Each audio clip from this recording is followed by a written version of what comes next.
Esther Chapter 14. Therefore, on the 13th day of the 12th month, which as we have said before is called Adar, when all the Jews were prepared to be executed, and their enemies were greedy for their blood, the situation turned around, and the Jews began to have the upper hand and to vindicate themselves of their adversaries. And they gathered together throughout each city and town and place, so as to extend their hands against their enemies and their persecutors. And no one dared to resist them, because their great power had pierced all the peoples. For even the judges of the provinces, and the rulers, and the procurators, and every one of dignity who presided over every place and work, extolled the Jews for fear of Mordecai. For they knew him to be the leader of the palace, and to have much power. Likewise, the fame of his name increased daily, and flew everywhere through word of mouth. And so the Jews struck their enemies like a great plague, and killed them, repaying according to what they had prepared to do to them.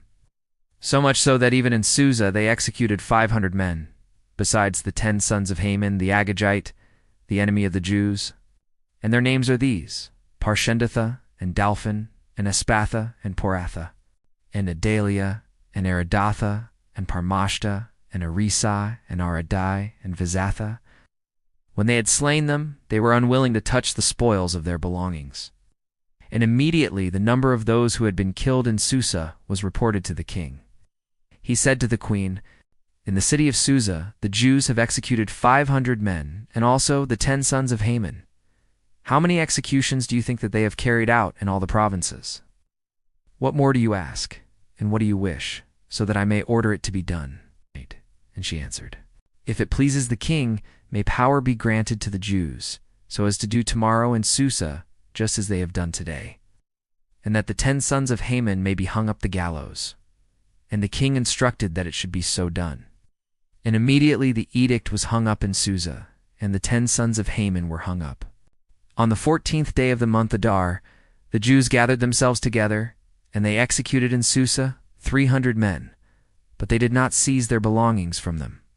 Moreover, throughout all the provinces which were subject to the king's dominion, the Jews made a stand for their lives, and they executed their enemies and their persecutors. So much so that the number of those who were killed amounted to 75,000, and yet no one touched any of their belongings. Now the 13th day of the month Adar was the first day with all of our contained in the history of this book, which is called Esther. But as for those who were carrying out the killings in the city of Susa, they turned to killing on the 13th and 14th day of the same month.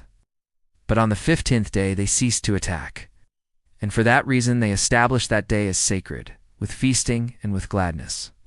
But in truth, those Jews who were staying in unwalled towns and villages appointed the 14th day of the month Adar for celebration and gladness, so as to rejoice on that day and send one another portions of their feasts and their meals.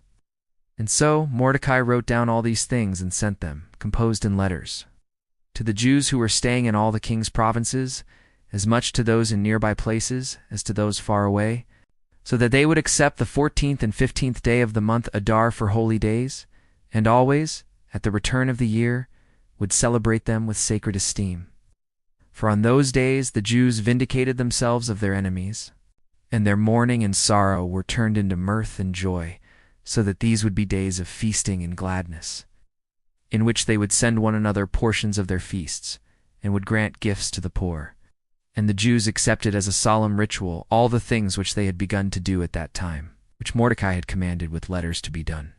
For Haman, the son of Hammedatha of Agag lineage, the enemy and adversary of the Jews, had devised evil against them, to kill them and to destroy them.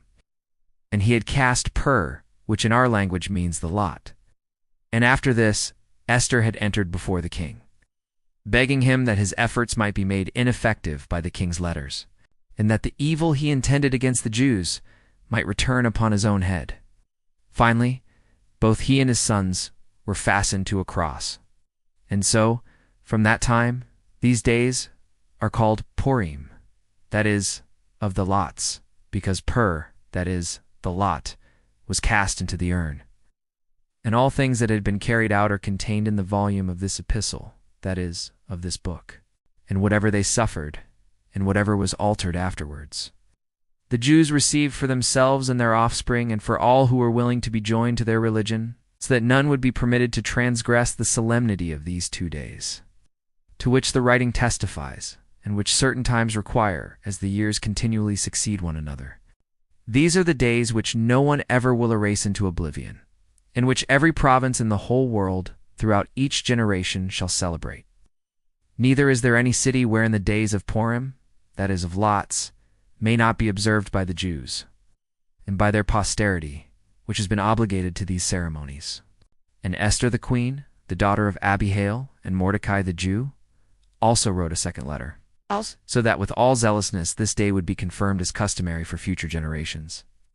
And they sent to all the Jews who had been stirred up in the 127 provinces of King Artaxerxes, that they should have peace and receive truth, and observe the days of lots and celebrate them with joy at their proper time, just as Mordecai and Esther had established. And they accepted these to be observed by themselves and by their offspring, fasting, and crying out. And the days of lots, and all things which are contained in the history of this book, which is called Esther,